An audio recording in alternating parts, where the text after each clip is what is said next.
Happy to welcome you to the second talk of our roundtable week. I'll just briefly give the reason for why we are doing this. Obviously, one important part is that we have our Young India Fellows who have been interning with us.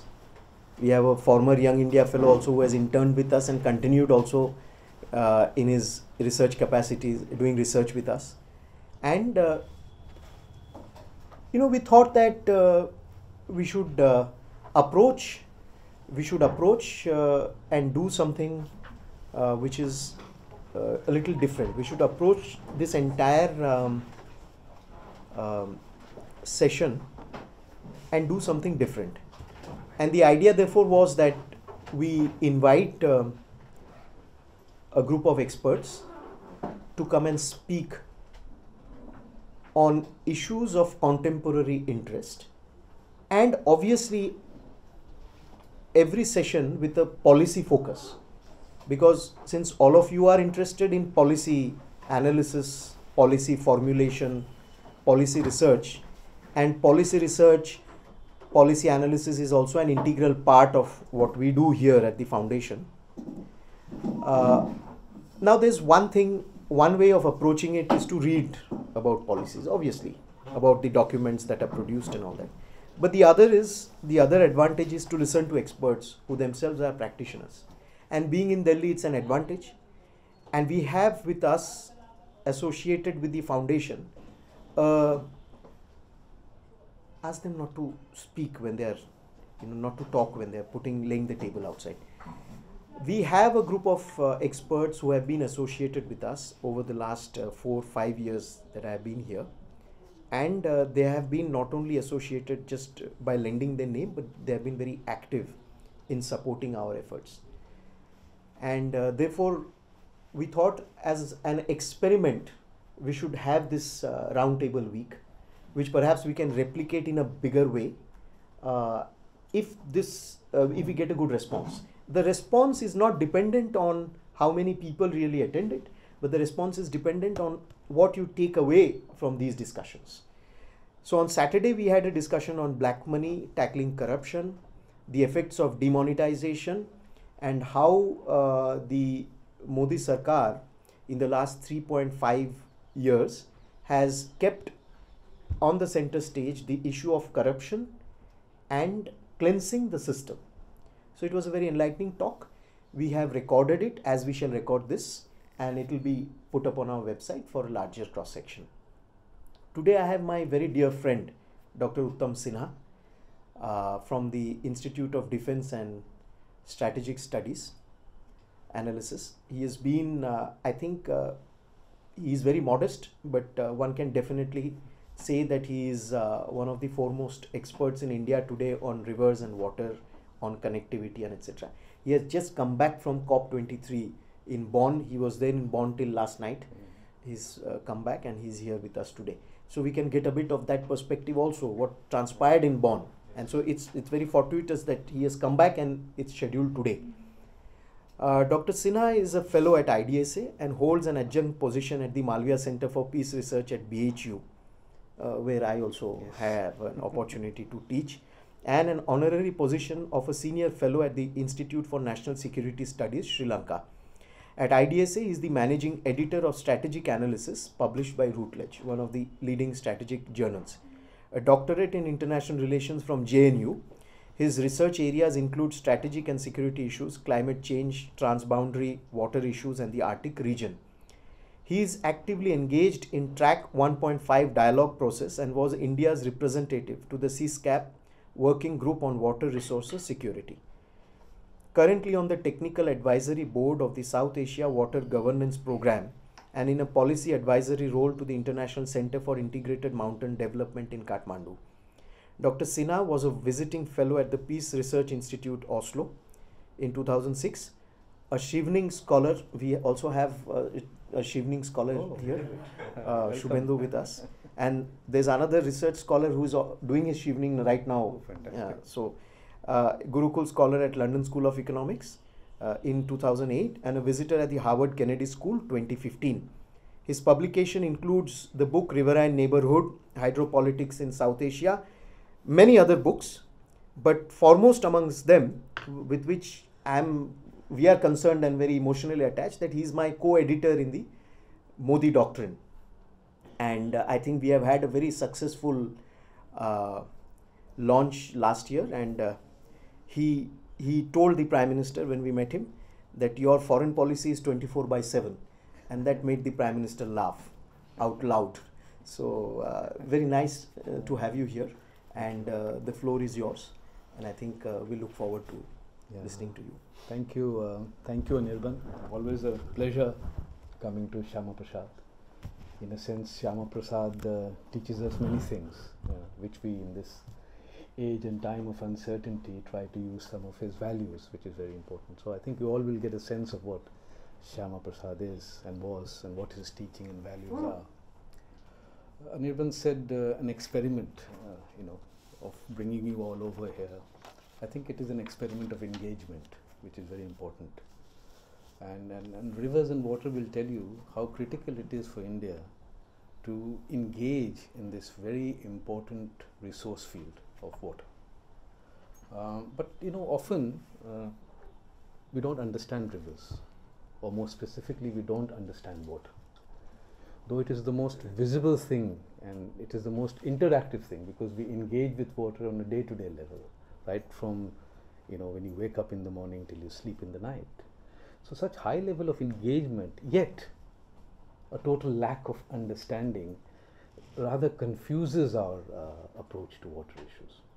And therefore, for policy making exercise, it is of immense value that we first have a proper perspective on this very important resource called water. What is it?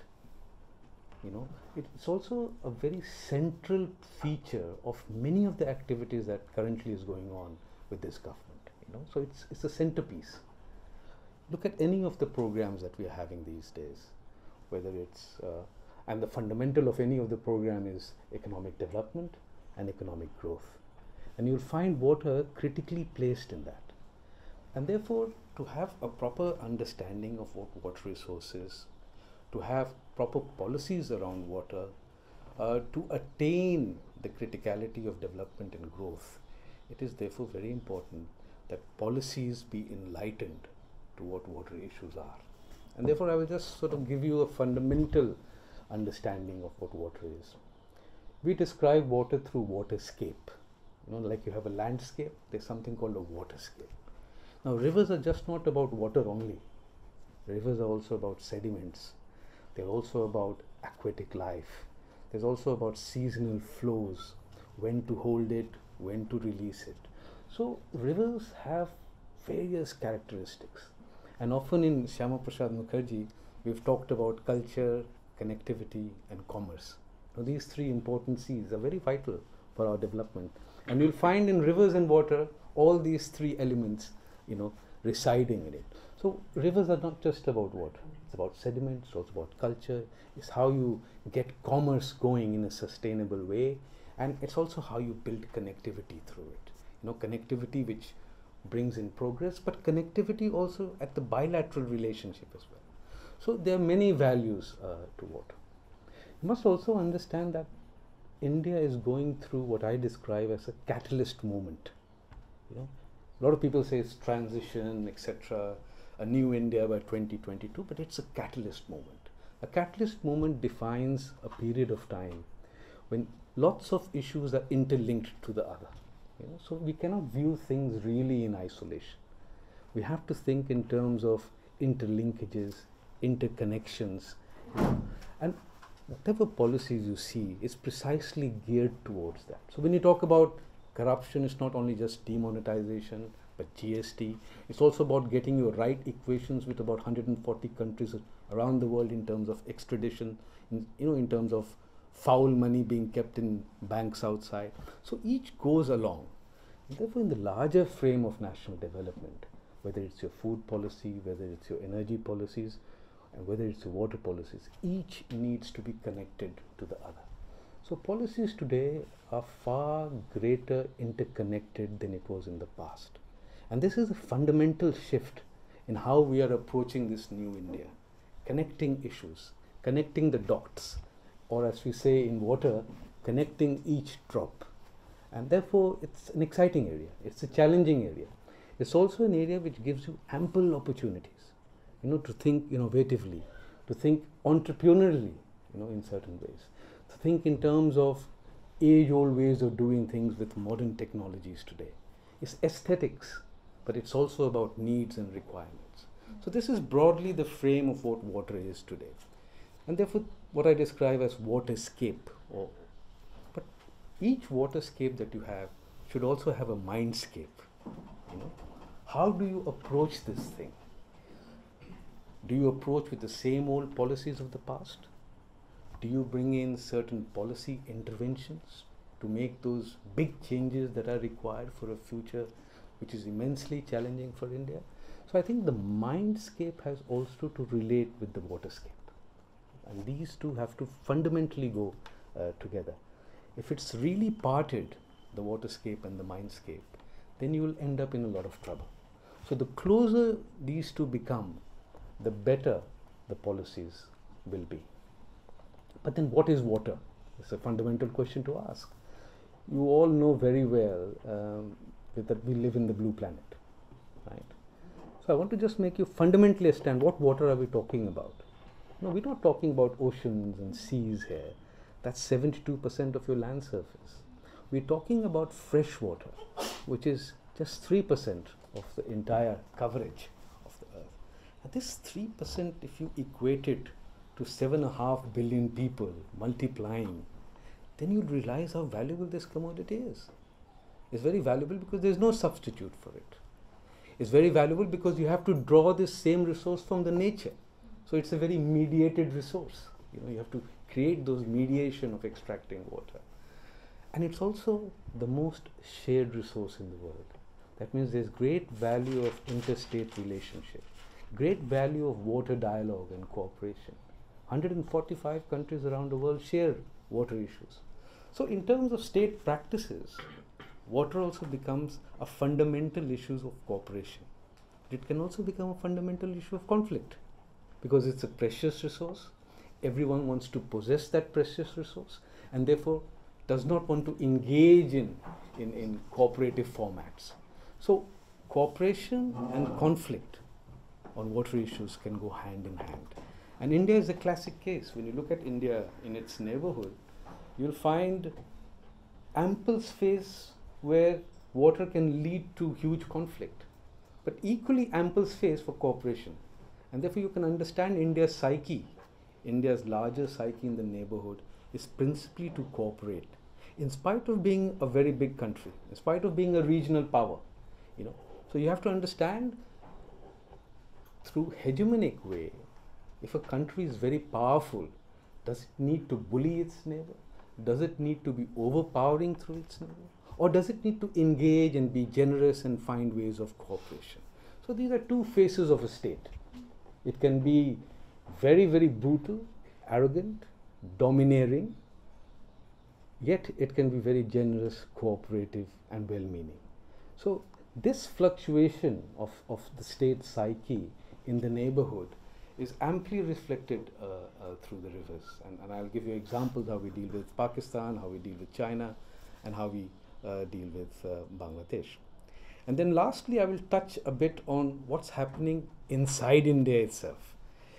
With this government, this government has put great value to water, immense value to water from a civilizational perspective, from a cultural perspective, from economic gains, in terms of building nexus between food and energy as well. So there's a great drive toward bringing in water at the forefront of our national policy. And the government has paid great attention to it. And Prime Minister values water immensely, and he understands, given his own past experience in Gujarat, how critical and central water is to the larger national developmental program. So these are my three ways in which I'll just explain water. And I'll use some slides which will just give you a sense of What am I talking about? This, as you know, is the blue planet. So very quickly to say that, you know, 3/4 of our surface, planet surface, is covered with water, and that's why we call it the blue planet, right? It's an interesting philosophical notion of the blue planet. While it is a blue planet, very small amount of water is fresh water. That's the water through which we live. That is the water through foods are produced, etc., etc. So that teaches us fundamentally how critically valuable this water resource is. And philosophically, it teaches us to conserve, to preserve, to use it efficiently, you know. Because when you start using it inefficiently, then the criticality level will go. Remember, there's no substitute for water. You have to use the principles of mediation. You have to know what is a mediated resource, so you have to extract it back from the nature. So these are very important philosophical approaches to water, what the blue planet tells us. You know, conserve, preserve, don't waste, use it efficiently. And therefore that 3% of fresh water therefore becomes very critical. It reminds us, and it reminds policies, that it has to be well balanced, well approached, holistic and sensible in its relationship with water. Now, as we move ahead, 2025, you'll find large countries around the world dealing with water shortages. There are various levels of shortages. One can say water scarcity, one can say water stress, but there are only few planets, few countries around the world, and one's in blue, as you can see, Latin America, Australia, which will have abundance of water. But the real critical area, with the center of gravity, what we say in global politics, is the one. Can I just use this? Yes. Okay. Can I say? You want a pointer? Anyway, pointer. if you just see if you see India and go west, and India and go east, north to China, you'll find that is your center of gravity today. Why? Density of population. India and China alone are 2.5 billion people. 4 decades ago, the whole planet was 2.5 billion people. So we're actually talking about two countries which are planetary powers, right? So and then you have the Middle East, the arc of instability. As you move towards east also, you'll find water variability. So a continuous supply of water is critical for stability of regions. This is very vital now to understand. The fundamental of regional stability here is water. And it's crucial in state relationship. It's crucial in how states evolve water management policies. It's crucial in how state brings society into the larger understanding of the value of water. So innovation, technology, new ways of living in an efficient way with water are all being developed. And it is in this critical, unstable area where much of the innovation is also happening. Because you're finding a struggle for water more and more. The innovation is not happening in Latin America because the more issues you deal with, the more challenges you deal with, human mind will think of ways to find, approaches, and therefore you'll find much of, innovative ways in dealing with water in this yellow and mustard part of the world.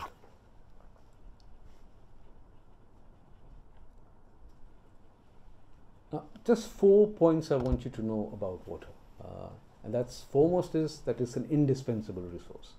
We can never have a substitute for water. And therefore, we have to increasingly learn to live with less, right? And we can learn to live with less. It's not that, the world is apocalyptic. The world is not going to come to an end.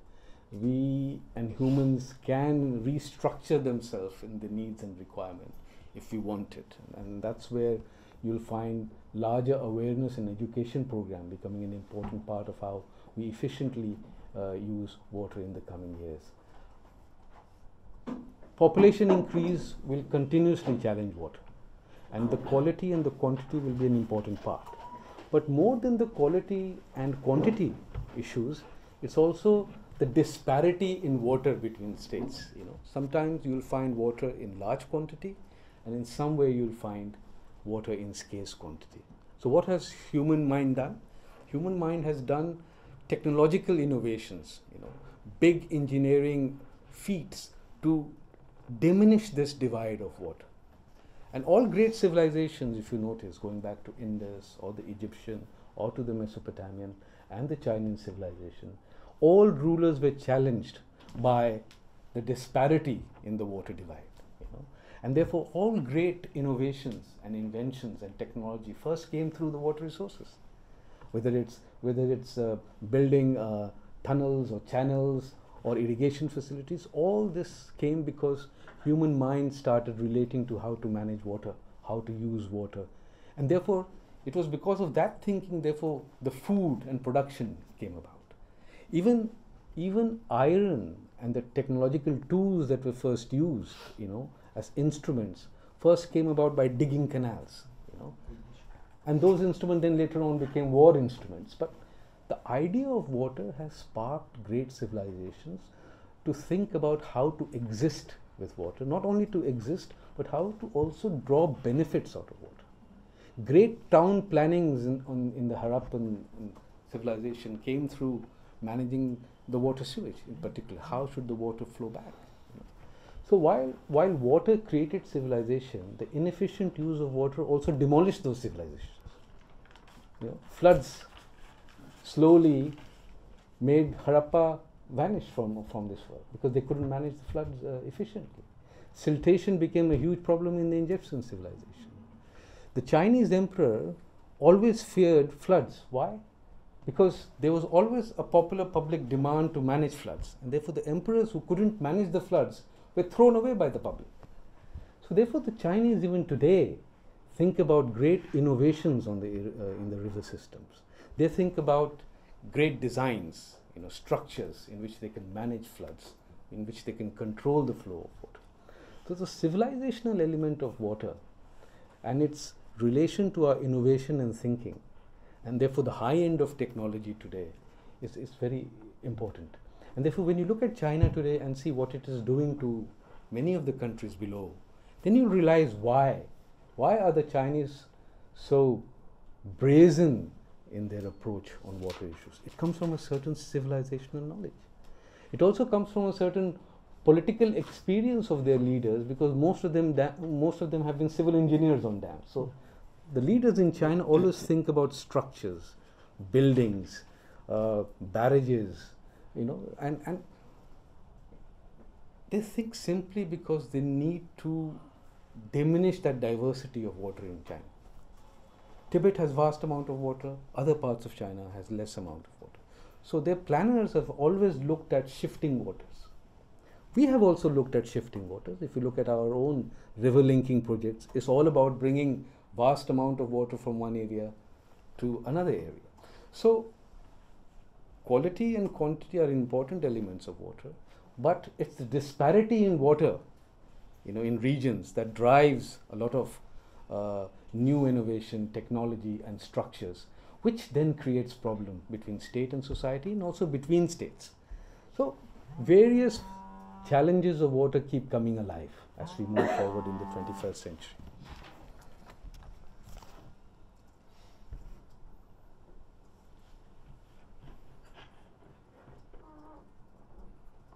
So today, I think in the 21st century, when we talk about interconnected issues, when we talk about a world which is a risk society, we are all living in a high risk time, whether it's pollution, whether it's natural disasters, whether it's the frequency of earthquakes. I think we are a society which is increasingly at risk.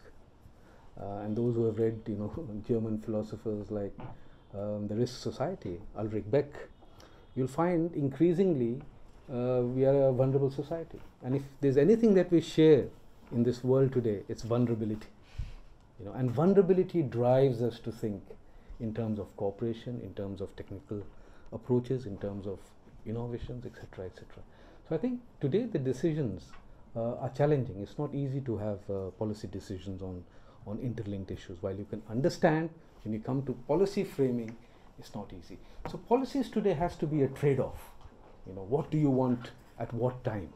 That's very important. So when you look at the policy formation of this government, obviously there are certain issues which is time bound. You have to do it. You know, you cannot wait. You cannot keep thinking about the right time. You have to make those interventions. It can be a high-risk interventions, but those interventions need to be made, right? And I think therefore this big debate that is happening in India, this was not the right time, or this was a hasty decision, does not really hold in terms of the kind of context in which we live in, right? So there are certain things that needs to be done, and therefore in this nexus of food, energy and water, decision makers will have to do trade-offs in the future. What is more critical, what is more valuable, what is the necessity of the time that will drive these decision makings. So the decision makings, as we generally sit and say, well, you know, they make bad policies, it's not really like that.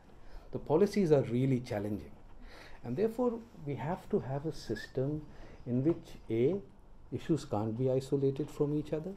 We need much more interministerial understandings. You know, you can't have just food and agriculture ministry or a water resource ministry or an energy sort of ministry working at separate sort of approaches. You need much more interlinked ministerial approaches, and therefore it is critical in policy making exercise to have integrated approaches, to have interdisciplinary understanding.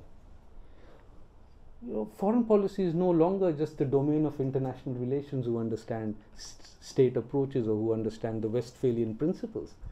Foreign policy is also about public engagement, you know, the behavior of the public, you know, how it migrates from one place to another. And therefore you find diaspora becoming an important element of all. So there has to be an interdisciplinary approach. Economics, commerce, history, political science, sometimes even anthropology becomes an important element of our understanding of certain issues. So integrated policies, interdisciplinary policies, and importantly, leaders and policies makers have to be far more preventive in their approach. Preventive and precautionary. While there is enough space for taking risks on certain issues, largely when it comes to issues of natural resources, whether it's water, weather, sea level rise, the policy initiative has to be precautionary in nature. It has to be fundamentally preventive. How do you cope up? You cannot diminish, say, the flooding that happens in this country. To say, or for any country to say that I will banish flood, as one minister said after the independence, proclaiming that in 15 years they would banish flood, it never happened. In fact, flood has increasingly become a bane of India. But then how do you mitigate it? How do you prevent it for lesser damages? That's what the approach is. So I think it has to be far more realistic. And when you look at all this thing, rivers and waters will teach you how to approach it in certain ways, which we have blundered in the past, which we need to rectify through certain policies, and we need to make it a valuable sort of resource and not get caught in the trappings of our wrong mind approach to water issues. And therefore that is fundamentally the big challenge to India. So let me just define this challenge. The first challenge that defines water issues in India is, how do our internal policies match with our external policies? Right? Now if I show you a geographical scape of I'll just leave these slides and I'll just show you this.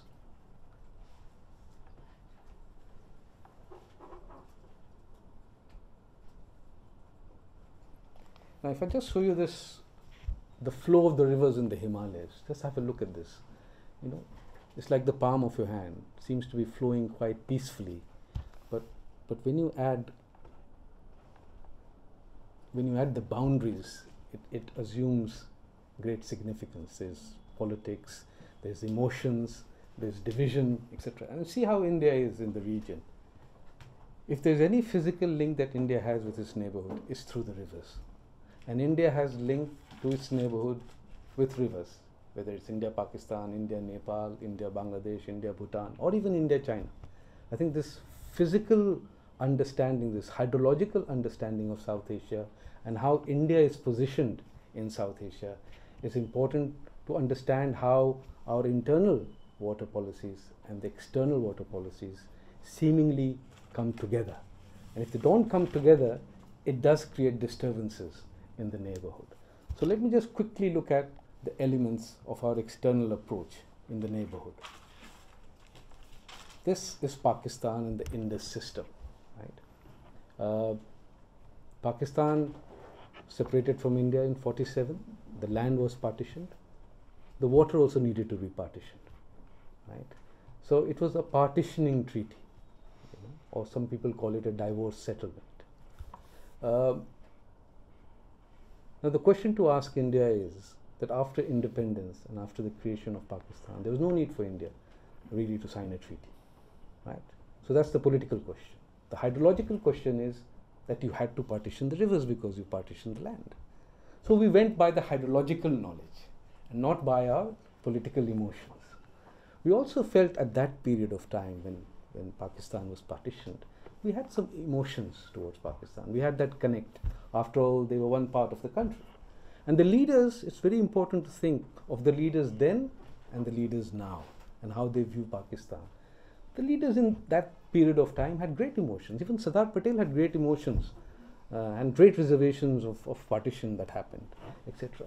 So I think for us, there was a period of generosity that we believed in.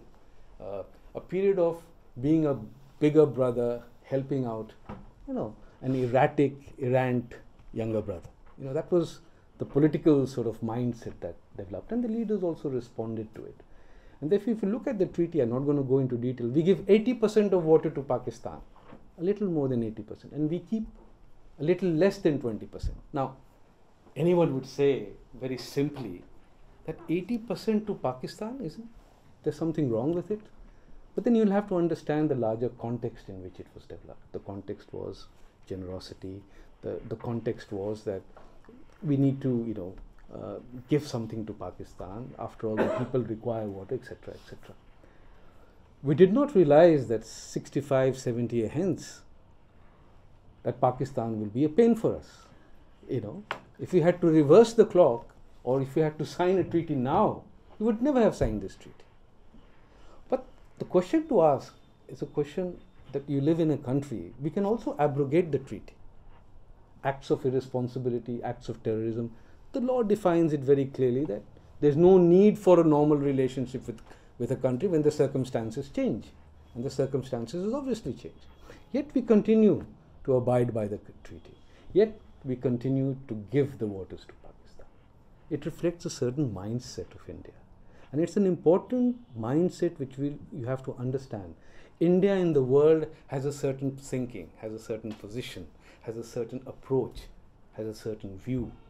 Now you might call it a soft sort of power, or it doesn't stand strong enough, etc., etc. But I feel that those are immensely value-ridden approaches, which has created for India a great space, and no country in the world, mind you, an upper riparian country like India can have a treaty like this. Look at China; it doesn't have a treaty on water with any country. Right? But we have treaty. We respect the treaty in spite of 65 war, 71 war, 98 Kargil, and various acts of state-sponsored terrorism. We abide by the treaty because there is therefore a certain value to it. And let's not dismiss peaceful approaches so easily. I think India's peaceful space of cooperation, I think, has far greater degree of value and traction than this rather chest-thumping approach of doing things. We build our military, but we also approach the values of cooperation simultaneously. Remember what Vajpayee said in 98 after the Pokhran blast. Shanti and Shakti, two sides of the same coin. It's very important for India to keep that coin moving, and therefore Pakistan has to be looked at it from that perspective. The final question on this to ask is, what has India done on its side of the treaty? I don't think India has done enough on this side of the treaty. And if India does enough on the waters that has been given to India, or if it builds the kind of projects that is required in Jammu and Kashmir, that will be really living through the treaty. India has not lived through the treaty. And it's important, and this government has initiated now many projects in Jammu and Kashmir. Right? While the earlier government talked about Kashmir and this and that, I think it's this government which is now pushing ahead clearly on many of the projects that is immensely required in Jammu and Kashmir, because the feeling in Jammu and Kashmir is that this treaty is between India and Pakistan, nothing for Kashmir. So if you want to start integrating Kashmir, bringing in Kashmir into the mainstream of politics, into the mainstream of India's understanding and thinking, we'll have to start developing waters in Jammu and Kashmir, on the Chenab and on the Jhelum in particular. And therefore there is a thrust towards building projects, hydroelectricity, etc., for the benefits of the Kashmiri people. On the eastern side, and as you can see, we have Bangladesh. This is a network of rivers. Remember, this is the Ganga Basin, the great alluvial plain. It is probably the most densely populated part of the world. And if you take this along with Bangladesh, there is no denser a part of the world than this. There's almost 40% of economic activity happening in terms of production and trade in this part of the world, in this part of the basin. It's hugely important. And yet it is the most vulnerable, right, in terms of water development, in terms of flood mitigation and management, etc., etc. So this is really the critical area of water management issue here. Right? And there is a great focus now to look at many of these rivers, principally the Ganga, and I'll explain just a few things of how we are looking at the Ganga. But before I do that, let me just explain that all these rivers eventually flow, or most of them at least, 54 of them, flow into Bangladesh. And therefore our relationship with Bangladesh is a riverine relationship. I value rivers as being the central feature of our relationship with Bangladesh. And all the initiatives that the government is taking, a more sub-regional initiative like BBIN or BIMSTEC, etc., you have to value rivers in particular in this relationship. For Bangladesh, rivers is an emotive subject. It's a very important subject.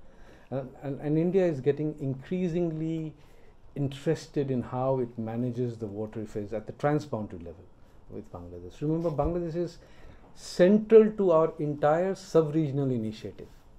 If Bangladesh sort of pulls out slowly, or if possibly there's a change of government in Bangladesh, it will destroy the sub-regional cooperation. So for us, it's absolutely valuable that we engage with Bangladesh. We understand its sensitivity, certain issues. Of course, there are certain hard, critical issues that we have to deal with them firmly, but there are other human-centered issues that we have to be concerned about. And I think if you read between the lines of this government in its regional, in its regional policies, remember it makes a distinction between state and society. If you hear Prime Minister's word, especially after the Uri attack, he's made a distinction. He said, "Pani to logon ko jana hi chahiye." Our issue is with the state of Pakistan, not with the people of Pakistan. And therefore, when you ask the question, why did not India abrogate it? Remember, water is for the aam aadmi, water is for the farmers, and we have to deal with the state in a different way. But for a society, it's important that India continues to play this concerned role of giving water. It's a difficult choice. Often, you can't make a clear distinction between state and society all the time. But I think there is a value in the leadership thinking to make that distinction, especially when it comes to water issues. That water is for the society, for the people, and we deal with the state in a rather firm way, in a different approach. So even with Bangladesh, I think, and therefore we are far more engaging with many river issues. Teesta, for example. Not only Teesta, there will be many more rivers coming in our bilateral relationship. So rivers are defining our relationship in South Asia, particularly with Bangladesh. It has already defined relationship with Bhutan in terms of hydroelectricity projects that we build, in terms of the money that we give in, and the electricity that we buy. With Nepal, again, it's a matter of beneficial cooperation that we call in terms of hydroelectricity projects, etc., etc. What we have missed in the rivers, and what this government has initiated, which I feel is a landmark decision, is the navigational ability of these rivers. We often just looked at hydroelectricity production, especially from the mountainous flows, etc., etc. We've talked a lot about flood mitigation, etc. We haven't really focused on navigation. And I think that is, to me, a very important shift in the way we are looking at rivers today. Of course, the British, the colonial British, looked at navigation far more than we looked at it, whether it was the Ganga or even on the Brahmaputra. In fact, way back in 1844, 1847, between that time, there were ferries from steam engines plying from Calcutta to Dibrugarh, I think. And even on the Barak, there were steam engines coming. So I think there is now a revival, quite clearly, on the navigational aspects of the rivers, which we forgot about many, many years ago. And therefore, a little focus on that will be quite important. And I'll just sort of sum it up through now policy. I'll forget about these slides. These are very detailed stuff.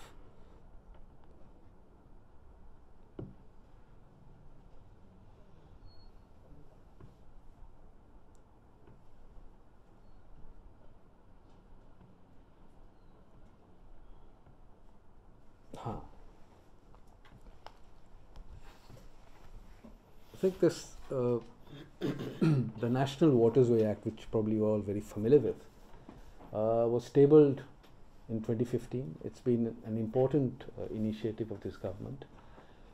And by the time it became an act, 2016, April, in just 11 months, I think, that's very important to understand.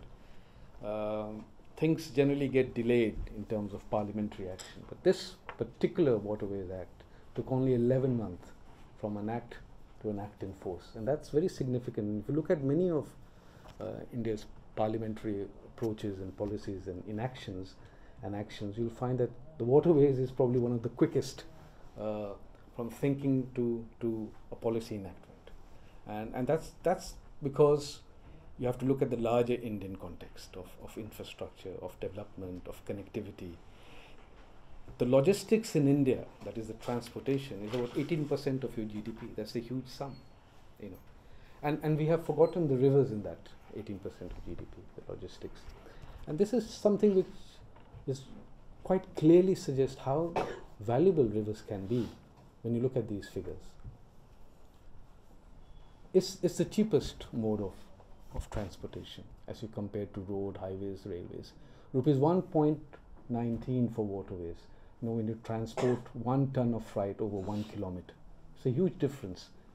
2.28 roadways and 1.19 when it comes to waterways. So these calculations have often sort of pushed this government in particular to think about connectivity and using this natural resource that we have in terms of the rivers to gain as much as we can.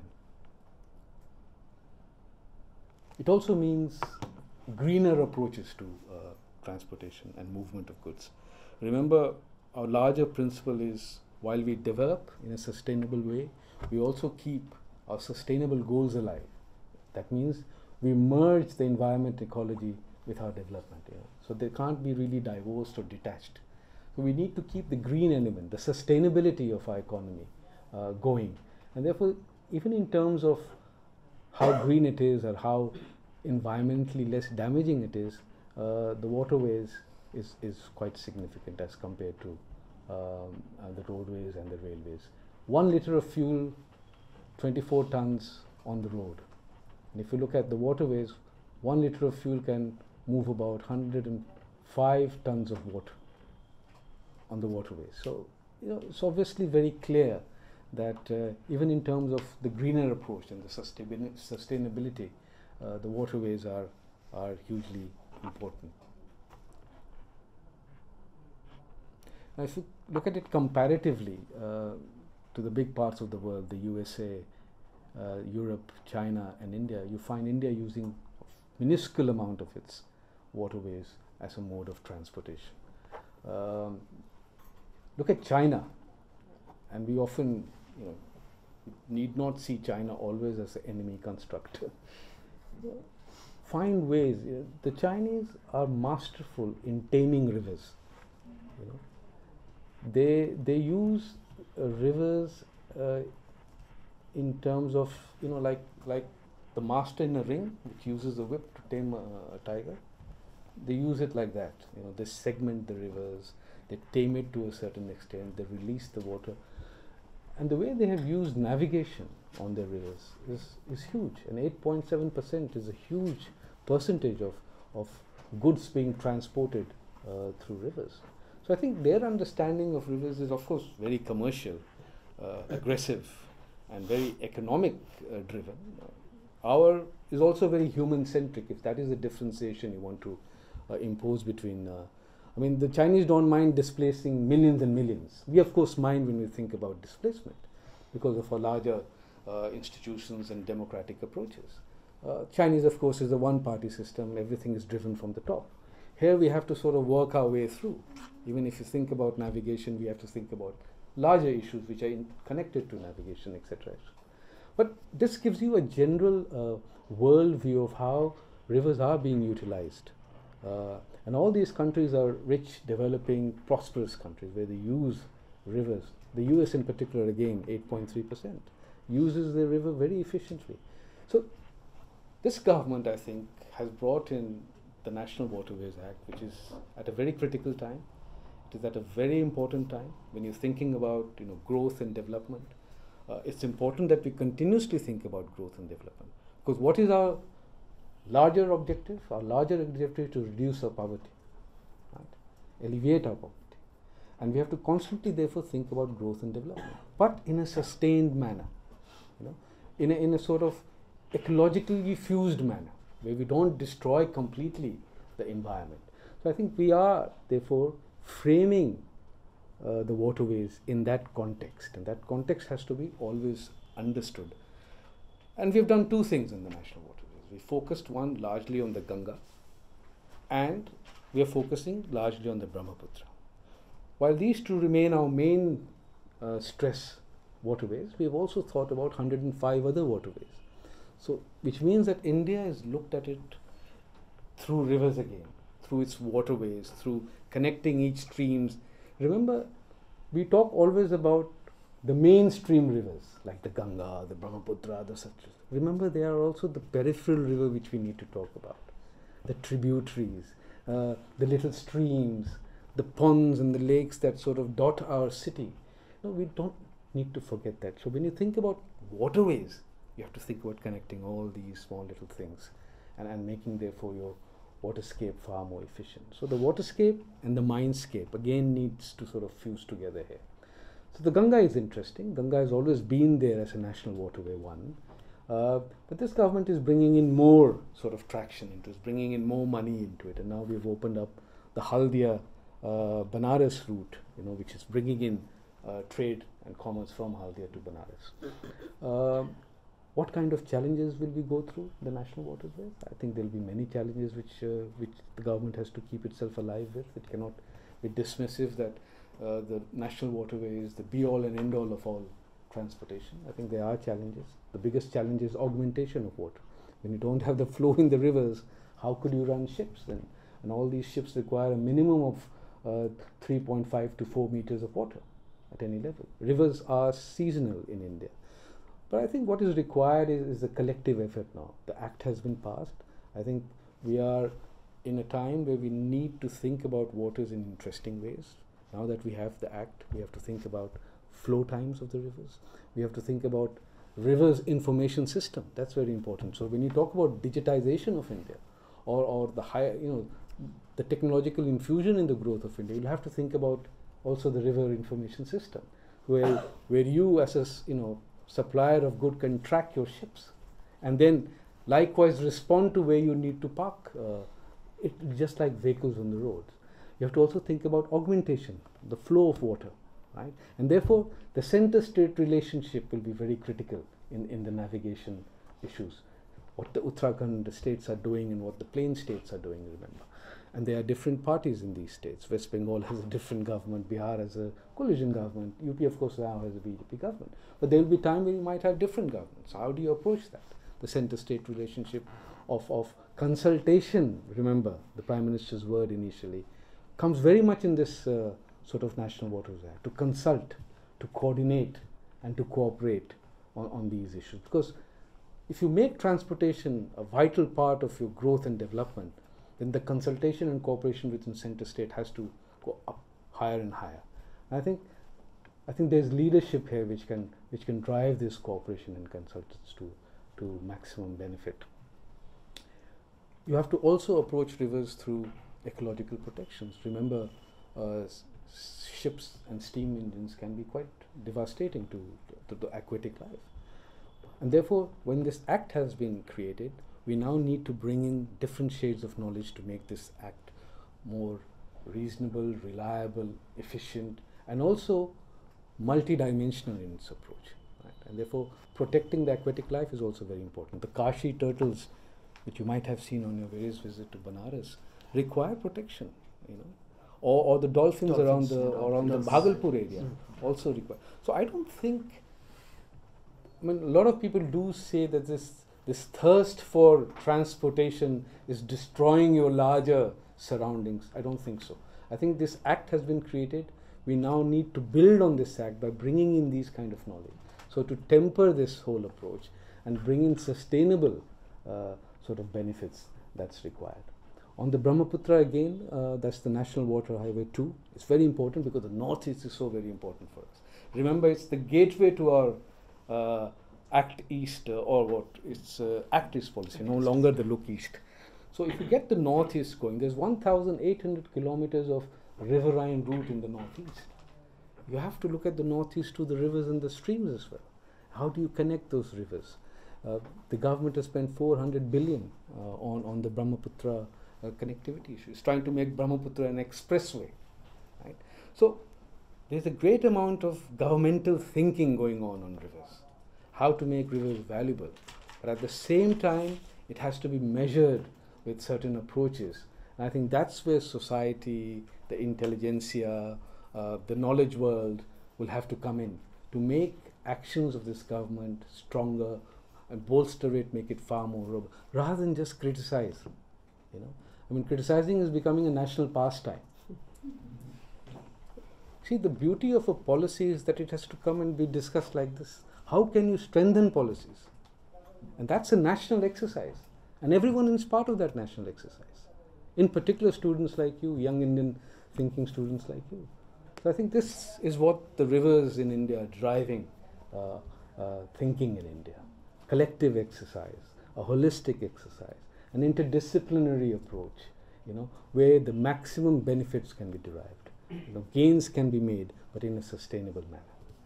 And therefore, rivers are critical, crucial to the larger and overall development of this country. I like the Prime Minister's words when he always says overall benefits. And if you look at rivers, it gives you overall benefits.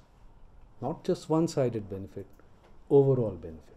And that's something you must try to understand and carry forward in your various fields and exercises that you take. Thank you, everyone.